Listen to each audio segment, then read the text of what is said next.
ሰላም ጤና ይስጥልኝ ከኢትዮጵያ ዜና አገልግሎት የዕለቱን ዜና ይዘን ቀርበናል። በቅድሚያም አርዕስተ ዜናዎቹን። ኢትዮጵያ ለአፍሪካ ሀገራት ትምህርት የሚሆን የዲጂታል መሰረተ ልማት እየገነባች መሆኑ ተገለጸ። ለአምራች ዘርፉ በተሰጠው ትኩረት ተኪ ምርት በማምረት ውጤታማ እንዲሆኑ እንዳስቻላቸው ኢዜአ ያነጋገራቸው አምራቾች ገለጹ። ለጎረቤት ሀገራት የሚሰጠው ነፃ የትምህርት ዕድል ቀጠናዊ ትስስርን ይበልጥ የሚያጠናክር መሆኑ ተገለጸ። ኢትዮጵያን ጨምሮ የአፍሪካ ነፃ ንግድ ቀጠናን ያጸደቁ ሀገራት አህጉራዊ የኢኮኖሚ ውህደትን የሚያሳልጡ ጠንካራ የሕግ ማዕቀፎችን እያዘጋጁ መሆኑን የአህጉራዊ ነፃ ንግድ ቀጠና ዋና ጸሐፊ ዋምከሌ ሜኔ ገለጹ። ዜናዎችን በዝርዝር እንመለከታለን። ከዜናዎቹ ጋር ሚፍታህ አህመድ ነኝ። አብራችሁን ቆዩ።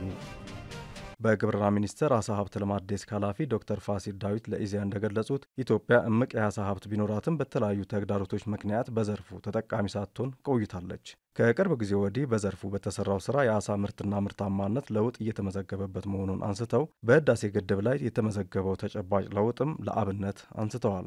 በህዳሴ ግድብ በስፋት ተፈላጊ የሆነው የአሳ ዝርያ እየተመረተ መሆኑን፣ በግድብ ውስጥ የተለያዩ የአሳ ዝርያዎች መኖራቸውን የገለጹት ዶክተር ፋሲል አሳዎቹ ተፈላጊነት ከፍተኛ መሆኑን ጨምረው ተናግረዋል። በዘርፉ 64 ማህበራት መደራጀታቸውን፣ ከነዚህም ውስጥ 23 ማህበራቶች የስራ ዕድል ተጠቃሚ እንዲሆኑ መደረጉን ገልጸዋል። በቀጣይም ወደ ስራ ያልገቡ ማህበራት ወደ ስራ ለማስገባት ከዘርፉ ተዋናዮች ጋር በቅርበት እየተሰራ እንደሚገኝ ጠቁመዋል። ኢትዮጵያ ለአፍሪካ ሀገራት ትምህርት የሚሆን የዲጂታል መሰረተ ልማት እየገነባች መሆኑን በተባበሩት መንግስታት ድርጅት የአፍሪካ ኢኮኖሚ ኮሚሽን የፈጠራና ቴክኖሎጂ ክፍል ኃላፊ ዶክተር ማክታር ሳክ ገለጹ። ኃላፊው ለኢዜአ እንደገለጹት አህጉሪቱ ጠንካራ የዲጂታል ፖሊሲ በመዘርጋት የከተማና ገጠር የቴክኖሎጂ ትስስር በማስፋፋት በቁርጠኝነት መስራት ይጠበቅባቸዋል ብለዋል። ኢትዮጵያ ለዲጂታል ኢኮኖሚ ግንባታ በሰጠችው ትኩረት በስራ ዕድል ፈጠራና በኢንቨስትመንት ፍሰት እምርታዊ ለውጥ እያስመዘገበች እንደምትገኝ ገልጸዋል። መንግስት ለዲጂታላይዜሽን በሰጠው ትኩረት የኢንተርኔት መሰረተ ልማት ተደራሽነት በሀገሪቱ በእጅጉ መስፋፋቱን አድንቀዋል። ከዚህ አኳያ ኢትዮጵያ በዲጂታል መሰረተ ልማትና ኢኮኖሚያዊ ግንባታ ለአፍሪካውያን ትምህርት የሚሆን ስኬት እያስመዘገበች ነው ብለዋል። የቴክኖሎጂ ንግድ ልማትና ግብይት ባለሙያ የሆኑት ሳርጌር ጋስፓሪያን በበኩላቸው የቴክኖሎጂ መሰረተ ልማት የሀገር ውስጥ ገቢ የመሰብሰብ አቅምን ለማሳደግ ወሳኝ ነው ብለዋል። ኢትዮጵያ የ5 ዓመት የዲጂታል ኢኮኖሚ ግንባታ ስትራቴጂ በመቅረጽ ባለፉት ዓመታት ያከናወነቻቸው ተግባራት የሚደነቁ ናቸው ብለዋል። በቀጣይም ከዓለም አቀፍ የቴክኖሎጂ ምርትና አገልግሎት ሰጪዎች ጋር በመተባበር የእውቀትና ክህሎት ሽግግር ላይ በትኩረት መስራት እንደሚገባ አንስተዋል። ኢትዮጵያ የመንግስት የመፈጸም አቅምን በማሳደግ ጠንካራ የኢኮኖሚ እድገት በመፍጠር አስደናቂ የልማት እንቅስቃሴ እያደረገች መሆኗንም ጠቅሰዋል። ለአምራች ዘርፉ በተሰጠው ትኩረት ተኪ ምርት በማምረት ውጤታማ እንዲሆኑ እንዳስቻላቸው ኢዜአ ያነጋገራቸው አምራቾች ገለጹ። መንግስት የተለያዩ የሀገር ውስጥ እንዲሁም የውጭ ባለሀብቶችን በዘርፉ እንዲሰማሩ ምቹ ሁኔታ መፍጠር ትኩረት ተደርጎ በርካታ ተግባራት እየተከናወኑ ይገኛሉ። ባለሀብቶቹ የተፈጠረው ምቹ ሁኔታ በመጠቀም ከፍተኛ የውጭ ምንዛሬ የወጣባቸው የነበሩ ምርቶችን በሀገር ውስጥ በማምረት ገቢ ያስገኙ እንደሆነ መረጃዎች ያመለክታል። የዳን ቴክኖ ክራፍትና ዳን ሊፍት ቴክኖሎጂ ፋብሪካ መስራችና ባለቤት አቶ ዳንኤል ማብራቱ እንደገለጹት ዳን ቴክኖ ክራፍት ፋብሪካ ከተጀመረበት ጊዜ ጀምሮ የተለያዩ ምርቶችን ሲያመርት ቆይቷል። መንግስት በሚያደርግላቸው ድጋፍና ክትትል ውጤታማ መሆናቸውን በመግለጽ ለ250 ዜጎች የሥራ ዕድል መፍጠር መቻላቸውን ተናግረዋል። የአላይድ ኬሚካልስ ምክትል ስራ አስፈጻሚ ራግሃፍ ሼታይ በበኩላቸው አላይድ ኬሚካል ለሳሙናና ለኮንስትራክሽን ኢንዱስትሪ ግብዓትነት የሚውሉ የኬሚካል ጥሬ ዕቃዎችን በማምረት ስራዎች መሰማራቱን ተናግረዋል።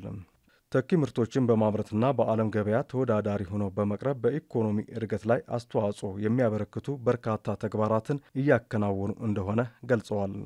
ኢንዱስትሪው 400 ለሚሆኑ ዜጎች ቋሚ የሥራ ዕድል ከመፍጠሩም በተጨማሪ ኢትዮጵያ የምታወጣውን ከፍተኛ የውጭ ምንዛሬ እያዳነ እንደሚገኝ ጨምረው አክለዋል። በኢንዱስትሪ ሚኒስቴር የተኪ ምርቶች ተወዳዳሪነት መሪ ሥራ አስፈጻሚ አቶ መሳይነህ ውብሸት በበኩላቸው የኢንዱስትሪ ልማት ዘርፍን ምርትና ምርታማነት ለማሳደግ የአምራች ኢንዱስትሪዎች አቅም የማጎልበት ሥራዎች በትኩረት እየተሰሩ ስለመሆናቸው ተናግረዋል። ለጎረቤት ሀገራት የሚሰጠው ነፃ የትምህርት ዕድል ቀጠናዊ ትስስርን ይበልጥ የሚያጠናክር መሆኑ ተገለጸ። ኢትዮጵያ በአፍሪካ ዘላቂ የሰላም እንዲረጋገጥ በማድረግ እየተጫወተችው ካለው ሚና በተጨማሪ ቀጠናውን በመንገድ፣ በንግድ፣ በኤሌክትሪክ ኃይልና በሌሎች መሠረተ ልማቶች ለማስተሳሰር እየሰራች ትገኛለች። ከቅርብ ዓመታት ወዲህ ደግሞ ለጎረቤት ሀገራት ተማሪዎች ነጻ የትምህርት ዕድል በመስጠት ቀጠናውን በትምህርትና በዲፕሎማሲ ይበልጥ ለማስተሳሰር እየሰራች ነው።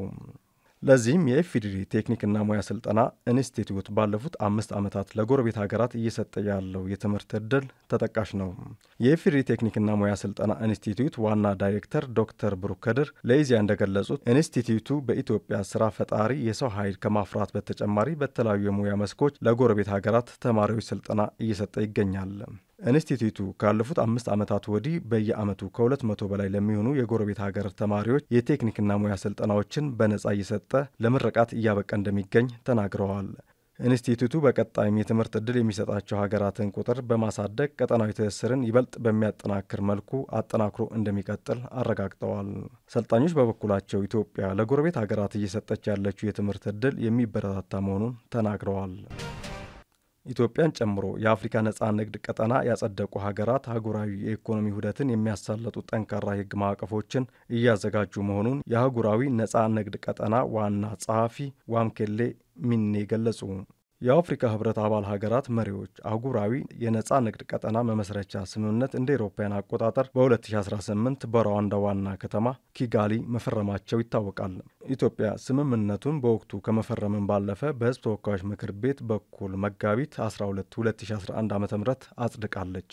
የአፍሪካ አህጉራዊ ነጻ ንግድ ቀጠና ዋና ጸሐፊ ዋምኬሌ ሜኔ ለኢዜአ እንደገለጹት አህጉራዊ የነጻ ንግድ ቀጠና ስምምነት 48 የአህጉሪቱ አባል ሀገራት አጽድቀውታል። እነዚህ ሀገራት ስምምነቱን ለመተግበር ፖለቲካዊ ቁርጠኝነት ማሳየታቸውን ጠቅሰው አህጉራዊ የኢኮኖሚ ውህደትን የሚያሳልጡ ጠንካራ የህግ ማዕቀፎችን እያዘጋጁ ነው ብለዋል። ከዚህም ባለፈ 19 አባል ሀገራት የቀረጥ መርሃ ግብር በማውጣት የንግድ ግብይት ለመፍጠር መዘጋጀታቸውን አስታውቀዋል። የአፍሪካ ኢኮኖሚ ውህደትና እድገትን በማረጋገጥ የህዝቧን ተጠቃሚነት ማጎልበት የህልውና ጉዳይ መሆኑን የገለጹት ደግሞ የቀድሞ የናይጄሪያ ምክትል ፕሬዝዳንት ፕሮፌሰር ዮሜ ኦሲባንጆ ናቸው። የአፍሪካ የኢኮኖሚ ውህደትና እድገት የህዝቦችን ተጠቃሚነት የሚያረጋግጥ ሆኖ መታየት እንዳለበት ጠቅሰው ስኬትም ለፖለቲካዊ ቁርጠኝነት ወሳኝ ነው ብለዋል። የአፍሪካ የኢኮኖሚ ውህደትና እድገት የህዝቦችን ተጠቃሚነት የሚያረጋግጥ ሆኖ መታየት እንዳለበት ጠቅሰው ስኬቱም ለፖለቲካዊ ቁርጠኝነት ወሳኝ ነው ብለዋል። የአፍሪካ የነጻ ንግድ ቀጠናና ስምምነት 55 የአፍሪካ ሀገሮችን በአንድነት ያካተተ የነጻ ንግድ ስርዓት የፈጠረ በአይነቱ የመጀመሪያ የሆነ ስምምነት ነው። ዜናው አበቃ። ሰላም ቆዩን።